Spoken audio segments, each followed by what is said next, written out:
Haryana at 9 PM news channel में आपका स्वागत है। आइए आपको कराते हैं खबरों से अपडेट।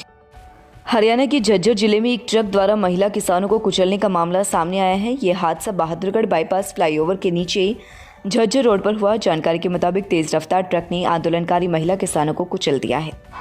महिला किसान डिवाइडर पर बैठी हुई थी। इस हादसे में 3 बुजुर्ग महिलाओं की मौत हो गई, जबकि 3 की हालत गंभीर है। बताया जा रहा है कि तेज रफ्तार ट्रक में डस्ट भरा था। हादसे के बाद ट्रक चालक मौके से फरार हो गया।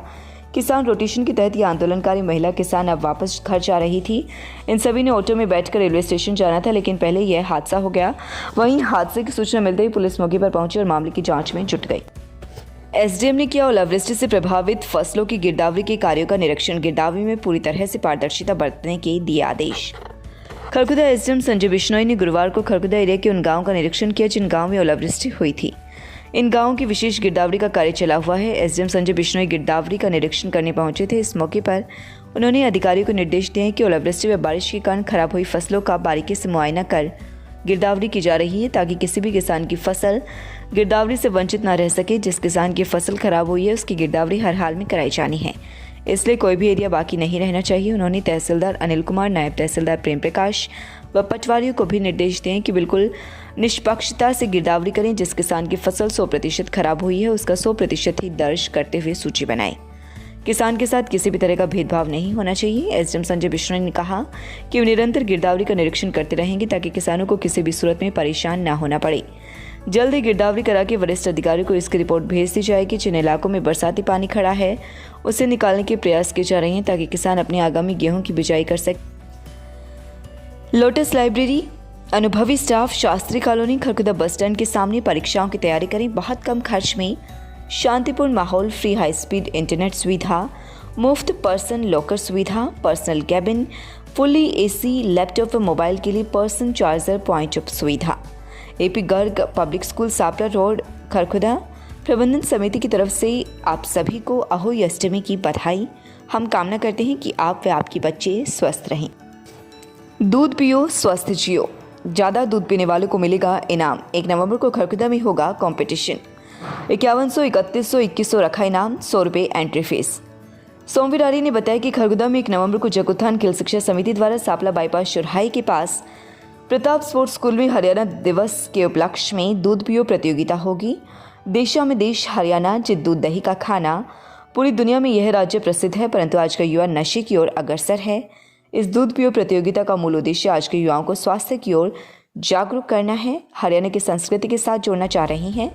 जैसा खाए अन्न वैसा हुए मन, जैसा पीवे पानी वैसी हो वाणी। 15 तारीख से लापता पति की पुलिस को दी शिकायत। वार्ड 4 खरखुदा में किराए के घर पर रहने वाली युवती बीना ने अपने पति के संदिग्ध परिस्थितियों में लापता होने की शिकायत पुलिस को दी है। पत्नी बीना के शक जाहिर किया है कि उसके पति को किसी ने जानबूझकर छिपा लिया है, क्योंकि मोहित खरखुदा रहता था। उसके घर वाले उसकी इस बात से नाराजगी रखते थे। बीना के मुताबिक उसका पति पहले नील फैक्ट्री में काम करता था, जो अब घर पर ही रहता था। वह अपने पिता के पास खांडा गांव में जाने की कहकर गया था। 15 अक्टूबर के बाद वह जब वापस घर नहीं लौटा तो बीना से उसकी सभी रिश्तेदारियों में भी तलाश की, लेकिन उसका कहीं पर भी कोई सुराग नहीं लगा। बीना ने मामले की शिकायत पुलिस को दी है। पुलिस मामले की छानबीन कर रही है। पिस्तौल के बल पर शराब ठेके से 15,000 लूटे, बियर की पेटी लेने का बनाया बहाना।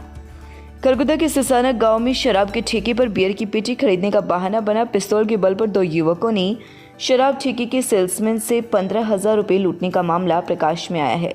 पुलिस ने सेल्समैन की शिकायत पर मामला दर्ज कर लिया है। राय के आवासपुर गांव के रहने वाले नितिन ने बताया कि वह सिसाना शराब ठेके पर सेल्समैन का काम करता है।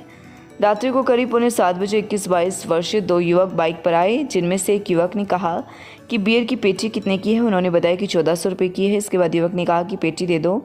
जैसे ही वह पैसे लेने लगा तो इतनी देरी में दूसरा युवक अंदर आ गया और उसने पिस्तौल निकाला और डरा दिया, जिसके बाद गले में रखे हुए 15,000 रुपये का कैश लेकर दोनों युवक बाइक से फरार हो गए। पुलिस ने युवक की शिकायत पर मामला दर्ज कर मामले की छानबीन शुरू कर दी है। इस तरह की वारदातें शराब ठेकों पर पहले भी होती रही हैं।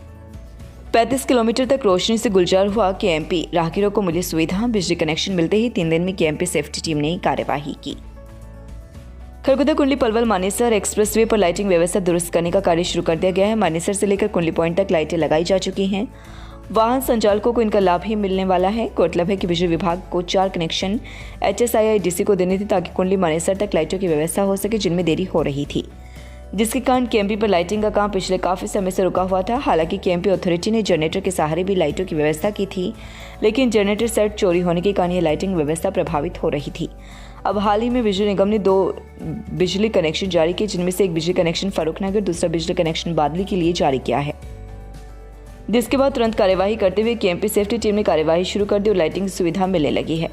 35 किलोमीटर में लाइटिंग की व्यवस्था सुचारू हो चुकी है। बाकी पूरे केएमपी पर 0 पॉइंट कुंडली से लेकर मानेसर तक 83 किलोमीटर में नवंबर तक लाइटिंग की व्यवस्था कर दी जाएगी, क्योंकि बिजली निगम द्वारा अभी खरखुदा व कुंडली में बिजली कनेक्शन देने बाकी हैं। जैसे ही वहां पर कनेक्शन दिए जाएंगे, तत्काल लाइटिंग की व्यवस्था हो जाएगी और वाहन चालकों को काफ़ी राहत मिलेगी। इससे पहले HSIDC केएमपी सेफ्टी टीम द्वारा पहले से ही सौर ऊर्जा के 4 बड़े प्लांट लगाए हुए हैं, जो दिन में बिजली अर्जित करके बिजली निगम को मुहैया करवाएंगे। रात्रि के समय बिजली निगम द्वारा बिजली ली जाएगी ताकि केएमपी पर लाइटों की व्यवस्था विधिवत हो। इस तरह से सौर ऊर्जा के माध्यम से बिजली स्टोर करके बिजली निगम को बेची भी जाएगी। HSIIDC के केएमपी मैनेजर RP वशिष्ठ का कहना है कि बिजली कनेक्शन मिलते ही लाइट लगाने का काम जोर शोर से शुरू किया गया था, जिसके चलते करीब 35 किलोमीटर लंबे केएमपी मार्ग पर लाइटिंग शुरू हो चुकी है।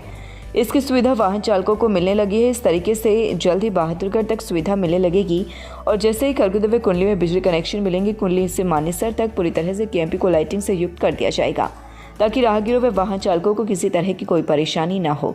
उन्होंने वाहन चालकों से अपील की है कि कोई भी अवैध पार्किंग में वाहन को खड़ा न करें, इससे सड़क दुर्घटनाएं होती हैं और इसका विशेष रूप से ध्यान रखें व सुरक्षित रहें।